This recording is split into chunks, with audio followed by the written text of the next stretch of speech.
Yo, so what's up with that stunt you pulled in the office the other day? What stunt you talking about? Stop playing, man. Come on, you know what I'm talking about. Yo, Alex, I need you to edit and proofread this stuff pronto. Excuse me?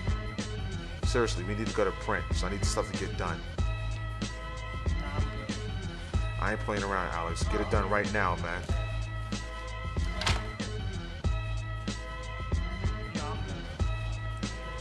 Gotta be kidding me.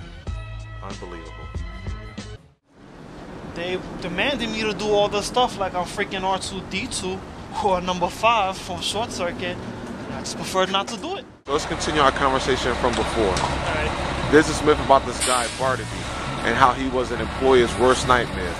He sounds like a problem. Yeah, most people would consider him a problem, especially Wall Street and most employers. But let me tell you something about Bartleby the Scribbler. Bartleby stood up for all the hard-working people who slave at their jobs on a daily basis. He went against that whole corporate dictatorship, that whole protocol of basically doing whatever the boss says is fine. He rebelled against that in his own way. Think about it. If you're an employer, do you want an employee who's going to speak his mind? No. You want a robot. You're looking to run a dictatorship. So what Bartleby symbolized was he symbolized equality and freedom within the workplace. So I guess you're sticking by your decision and you felt Bartleby was not a nuisance. Not at all. And I'll speak on that. Ironically, we're at Trinity Church, the same place where Bartleby's boss, the lawyer, had his epiphany. Keep in mind a couple of things. When Bartleby was hired, the lawyer hired him because he saw a sedated human being with a ghost-like presence who he felt was going to bring some sort of calmness to the office because he was dealing with a lot of hotheads in between Turkey and Nippers. Now, when Bartleby was working there, he was literally working day and night.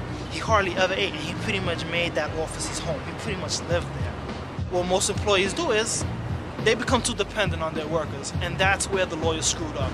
He started passing off everybody else's work towards Bartleby because he felt that his other workers were not dependable.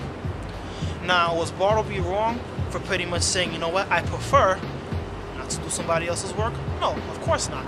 He was sticking up for his just cause. The lawyer, through his epiphany, realized that Bartleby meant no harm. He was a harmless human being who just pretty much did his own thing and was just a unique guy in his own right. What Bartleby created was, he created a balance, but the balance was more along the lines of work distribution and equality. Truthfully, Bartleby was a man who was absorbed in his work, and he strayed away from all the politics of the office. Once the demands came pouring in for him to get all this stuff done, he kind of fell out of his norm, and that's when people looked at him as a nuisance. While Wall Street might consider him a nuisance, you have to dig deeper into his story to really find out what Bartleby stood for.